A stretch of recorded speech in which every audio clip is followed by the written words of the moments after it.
سلامونه دوستانو، خدای دې وکړي چې جوړ روغ باید دوستانو. په مخکینی ویډیوګانو کې د پای نټورک په ځینو موضوعاتو باندې غږېدلی وم چې مثلا سکیورټي سرکل په پای نټورک کې چې د سکیورټي سرکل په بشپړولو سره پیسې ګټل څنګه 2 برابره کړو.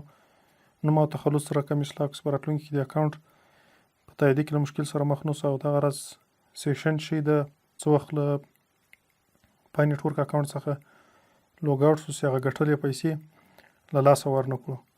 نو که چیرې تاسو غواړئ دا ویډیوګانې وګورئ د ویډیو په ډسکرپشن کې به لینکونه وي ویې ګورئ. خو په دې ویډیو کې به زه تاسو ته په پای نټورک کې د اکاونټ نمبر وریفای کول، یعنې په خپل اکاونټ کې د موبایل نمبر وریفای کولو طریقه درښیم. نو ویډیو تر پایه پورې وګورئ او له نور ملګرو سره هم دا ویډیو شریکه کړئ چې بیا داسې نه وي سبا د موبایل نمبر نشي وریفای کولی او اکاونټ ته کوم مشکل پیښ شي. لکه ما چې په نوم او تخلص اصلاح کولو باندې ویډیو جوړ کړې وه، زیاتره خلک په دې باندې نه وو خبر. کله چې نوم او تخلص اصلاح کولو هغه 14 ورځې له اکاونټ وروسته هغه وخت تیر سو، نو بیا چا نه سوای اصلاح کولی. زیاتره خلکو ما ته مسیجونه کړي دا څنګه اصلاح کړو. له ما سره هېڅ لاره نشته، ځکه پای نټورک بیا وروسته چاته دا چانس نه ورکوي چې نوم او تخلص اصلاح کړي. نو شاید بیا د موبایل نمبر په وریفای کولو کې هم دغسې کیسه سي. نو ملګري م له دې موضوع خبر کړئ، یا په خپله ورته ووایاست او یا دا ویډیو ورسره شریکه کړئ.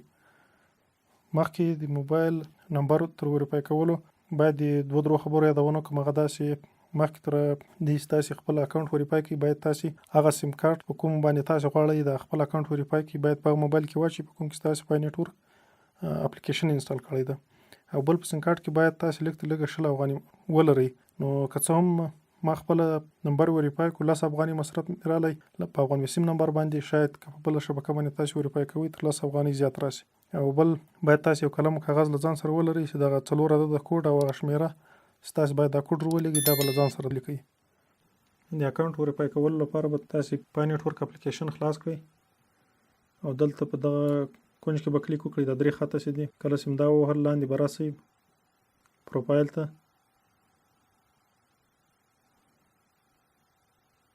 او دلته فون نمبر دغه موبایل نمبر چې تر اوسه پورې وریفای نه ده دغه وریفای باندې به کلیک وکړئ.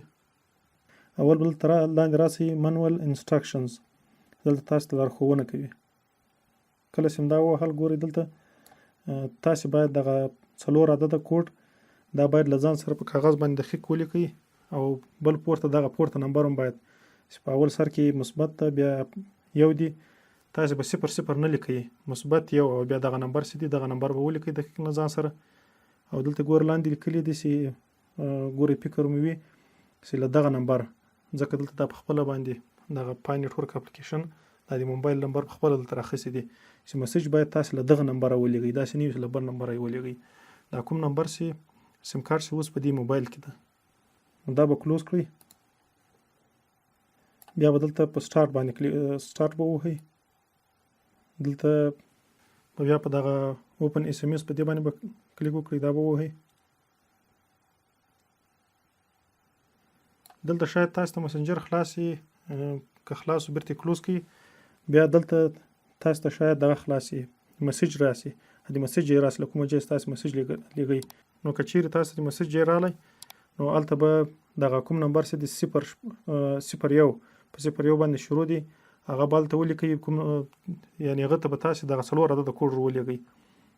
که چیرې تاسې نه راغلی بیا به دا هم بټن ووهئ، وځئ به نه، یعنې شاته به نه ځئ له دې ځایه، دا هم بټن باندې به وځئ. دلته په دغه ځای دغسې خلاص پاته وي، دلته د ویریفیکیشن پروسه به دلته روانه وي. تاسې به راسئ دلته مسیج ته به راسئ. ګورئ که چیرې تاسې په خپله باندې له پای نټورک مستقیم راغلاست مسیج ته خو صحیح ده، او که نه راغلاست دلته به راسئ په خپله به مسیج ته راسئ، هم بټن به ووهئ له پای نټورک او دلته به راووځئ. بیا به دلته مسیج په دغه مثبت باندې به کلیک وکړئ چې نوی مسیج تاسې نوی مسیج لیږل تاسې ته راسي. دلته به ګورئ د پورته مثلا کومې شمېرې ته غواړو موږ دغه کوډ ولیږو، مسیج ولیږو، نو هغه به دلته پورته ولیکئ. دلته ګورئ 01 باندې شروع کېږي، دغسې دقیق به دلته تاسې لکه ما چې کاغذ قلم خبره وکړله هغه په دې خاطر باندې چې مال تاسې دغه نمبر دقیق له ځان سره ولیکئ او بیا دلته ولیکئ. نو اول به نمبر دلته ولیکئ پورته او بیا به لاندې دغه له دې خوا چې مثلا چې موږ دې نمبر ته لیږو هغه به 4 عدده کوډ وي چې تاسې به له پای نټورک اکاونټ له خپل اکاونټ رااخیستې وي. کله چې هغه ولیکل بیا به سینډ ووهئ. ګورئ دا مسیج ولیږل سو او 10 افغانۍ مصرف یې راغلی. په افغان سیم کارت باندې 10 افغاني مصرف راغلی، شاید تاسو له بلې شبکې وریفای کوئ دا اکاونټ، شاید 15 افغانۍ 10-15 افغانۍ دا شاوخوا راشي. نو دلته به دا وکړئ، بیا به ولاړ شئ دغه ته به ولاړ شئ، پای نیټورک اکاونټ ته بیرته ولاړ شئ، اپلیکیشن ته. دلته ګورئ ماته دا مسیج راک په کوم ځای کې موږ دلته مخکې و دلته دا مسیج نه و. دلته ګورئ یور فون نمبر از نو سکسسفولي وریفاید. ګورئ دا د یعنې تاسو نمبر وای وریفای شو. دلته ګورئ شاته بیرته راسو، هغه د فون نمبر موبایل نمبر سره صحیح علامه راغلی ده. او کله چې دا مسیج تاسو درکو دلته دا ټیک مارک راغلی تاسو اکاونټ وریفای ده. نو که چیرې بیا مثلا تاسو دا مسیج درنکو بیا به دغه پروسه بیرته بیا تعقیب کړئ. دلته مسیج په صحیح طریقه باندې ولېږل شي، مستقیم په هماغه لحظه باندې تاسو اکاونټ وریفای کیږي. نو دا په پای نیټورک اکاونټ کې د موبایل نمبر وریفای کول طریقه خدای دې وکړي. ویډیو خوښ شوی کوم ویډیو خوښ شوی ویډیو ضرور سره لایک کړئ، کوم چینل تر اوسه نه سبسکرایب کړی چینل ته سره سبسکرایب کړئ او دا ویډیو له نورو ملګرو سره شریک کړئ او یا په دې موضوع باندې خبر کړئ چې موبایل نمبر په خپل اکاونټ کې موبایل نمبر وریفای کړئ. ځکه ماته زیاتره خلک هم د مسیجونه کوي، نو ځکه ما دا ویډیو جوړ کړه.